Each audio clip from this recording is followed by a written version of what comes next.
Rencontre ce mercredi entre les dirigeants polonais, ukrainiens et lituaniens. La Pologne s'est dite prête à livrer des chars Léopard à Kiev. Nouvelle manifestation devant l'ambassade de France à Téhéran pour dénoncer les caricatures du guide suprême de la République islamique publiées ce mercredi par Charlie Hebdo. Après le scandale de corruption qui a secoué le Parlement européen le mois dernier, un nouveau vice-président et de nouvelles mesures seront bientôt connues. Grâce à l'entrée en vigueur d'un décret, les Espagnols peuvent désormais apporter leurs propres contenants dans tous les magasins d'alimentation du pays.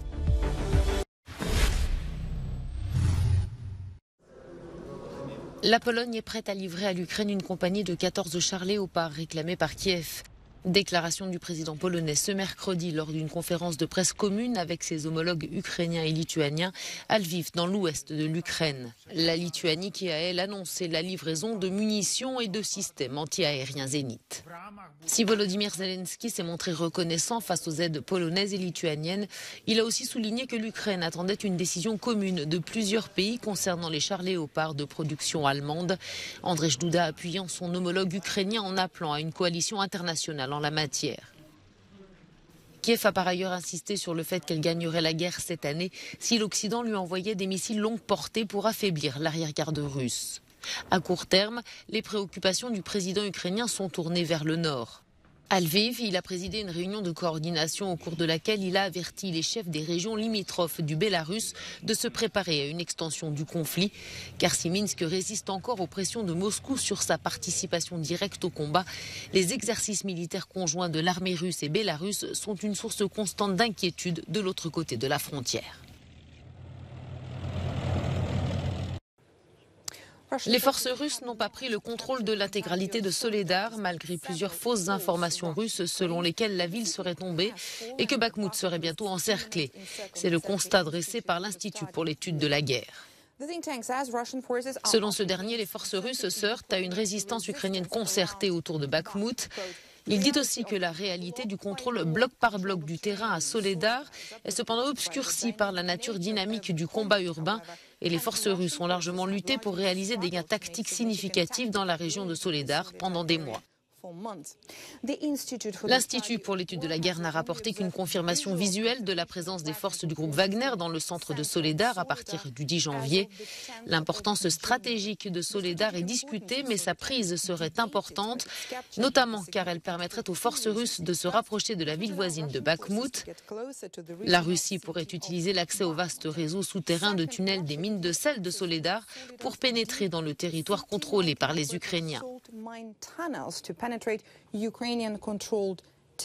200 km de tunnels au total, jusqu'à 300 mètres de profondeur et de grandes salles souterraines dont certaines sont assez grandes pour accueillir des matchs de football et des concerts symphoniques. Le ministère britannique de la Défense a déclaré qu'il pensait que Soledar était sur le point de tomber aux mains des Russes, mais a ajouté qu'il était peu probable que le Kremlin prenne Bakhmout immédiatement en raison de la stabilité des lignes de défense ukrainiennes. L'Institut pour l'étude de la guerre ajoute que la prise de Soledar ne permettra pas nécessairement aux forces russes d'exercer un contrôle sur les lignes de communication terrestres ukrainiennes essentielles vers Bakhmout.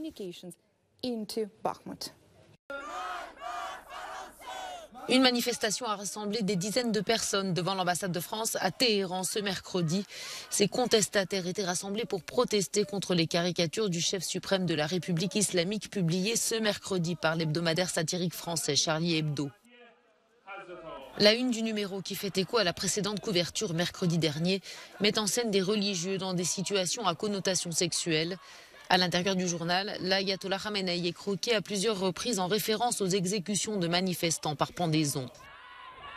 La semaine dernière, les autorités iraniennes avaient jugé ces caricatures insultantes et avaient annoncé la fermeture de l'Institut français de recherche en Iran, affilié au ministère français des Affaires étrangères.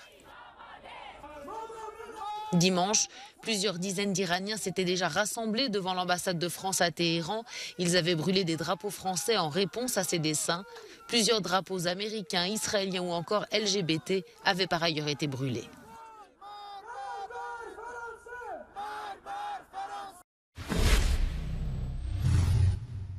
To możemy tam przejść.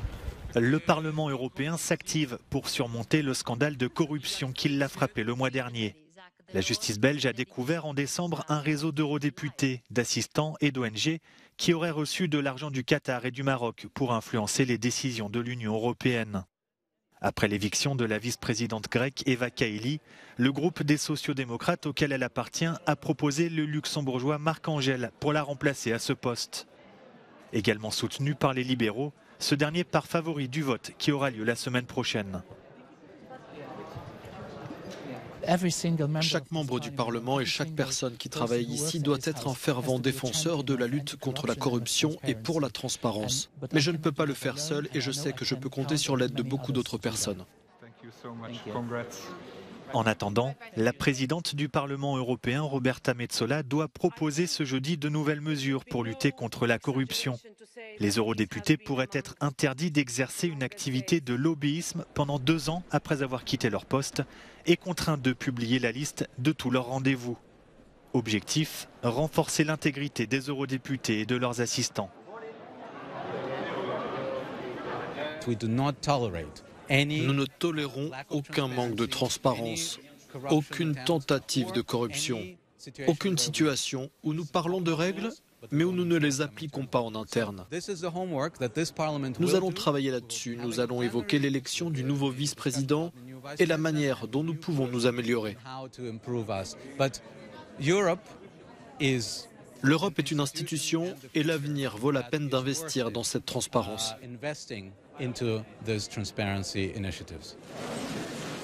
Lors de la session plénière de la semaine prochaine à Strasbourg, les eurodéputés entameront également la procédure de levée de l'immunité d'Andrea Cozzolino et Marc Tarabella, tous deux liés au scandale. Une procédure qui devrait se terminer au mois de février, après quoi les 2 hommes pourront répondre aux questions de la justice.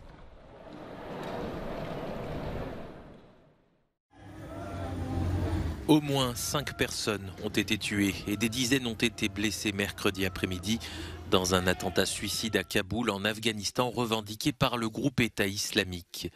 D'après un témoin, un homme s'est fait exploser à l'entrée du ministère afghan des Affaires étrangères. Le régime taliban a condamné l'attaque, promettant de punir les auteurs.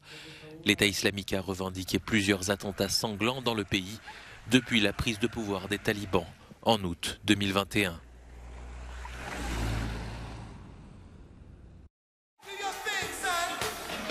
Le Britannique Jeff Beck, guitariste de génie, de rock, blues ou même de jazz, qui a taillé sa légende au sein du groupe les Yardbirds de Jimmy Page et Eric Clapton dans les années 1960, est mort mardi à 78 ans d'une méningite. De Mick Jagger à Ozzy Osbourne en passant par Paul Young, les réactions se sont succédées pour rendre hommage à l'artiste, considéré comme l'un des plus grands guitaristes du monde. Apporter ses propres contenants dans tous les magasins d'alimentation en Espagne, c'est désormais possible depuis le début de l'année. Ce qui était parfois possible avant est devenu la norme grâce à l'entrée en vigueur d'un décret.